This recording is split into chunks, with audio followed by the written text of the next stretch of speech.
9.2 complementary and supplementary angles. I can identify and evaluate complementary and supplementary angles. Congratulations. I would like to compliment you. I would like to 90 degrees you on your introduction to the lesson today. Get it? You get it? Yeah. Yeah, okay. Complementary angles. 2 or more angles that equal what, everybody? 90 degrees. I like that one. I like that voice. Good job. So the example here would be angle ABC is an angle. Yeah. An angle CBD is an angle. And if you add both of them together, or both those angles together, you get 90 degrees, and they're called complementary angles, right? Yeah. Cool. Supplementary angles would be 2 or more angles that total 180 degrees. So our example is angle ABC combined with angle CBD form a straight line right here, right? Yeah. And that straight line is definitely how many degrees? 180 degrees. So those 2 angles make that straight line, which is 180 degrees, or supplementary angles. All right. If you get something like this, excuse me, Suleiman? If you get something like this, and I gave you that this angle is 47 and this angle is x, and you know that the whole thing is a right angle because of the symbol, you could simply just subtract 90 and 47 to get your x. Yes, no? Yes. Super simple. Number 4.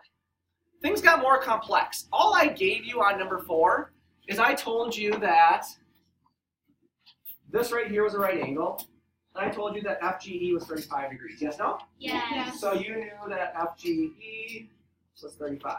Y'all were able to figure out the rest of the angles using your understanding of vertical angles. We know vertical angles are what? Congruent, so they have the same measurements, right? Yes. Okay. You were all able to use your understanding of right angles. You were all able to use your understanding of 180-degree angles, which are also called straight angles. More vertical angle usage. And you all were able to realize that this entire thing, like this whole thing, the vertex here at letter G, adds up to what? 360 degrees. 360 degrees. By the way, vertical angles are angles that are made by 2 intersecting lines, and they're opposite one another, right? Yes. So I just shaded in 2 vertical angles. Are these vertical angles as well? Yes. And they have the exact same. Measurement. God, you guys are smart. Number 5 then. You were given a right angle, and you were given one of the angles was 40, and the other was 5x. A lot of you figured out what x was right away, but we really don't care about the answer. We care more about like how you get there, right? Yes. So what we did is we created a chart and said, okay, we're going to figure out what x is, right?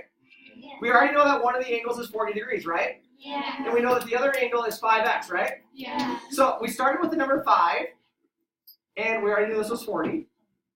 So what is 5 times x? 25. So we added the 40 and the 25 together, and we got what? 65. But we know we need to get, 90. so we know 5 doesn't work, so then we went to 15. Again, this is our given, it's 40 degrees, it's a constant, it's not changing. We did 5 times 15 and got 75. Oh, we're too big now, right? Yes. So then we dropped down to 10 and found the right answer. And again, a lot of you told me the answer was 10 way before we ever did this table. But number 6, did any of you know the right answer to number 6 right away? Did anybody know that the answer was going to be 20 when I gave you 4x plus 40 and 3x? So would a table actually be helpful? Yes. So again, what is x? That's your guess. This is one of your angles. This is your second angle. So 4x plus 40, 4x plus 40, 3x, 3x. Yes, no? Yes. And you guys started off with a nice, easy number to work with? Yes. Did all your math, you got 110. You moved up to 15, you got 145. You kept moving up to 20, and you actually hit it right then and there. Yes, no? Yes. So using an organizational table to help you with guess and check is a pretty good method, isn't it? Yes. Any questions?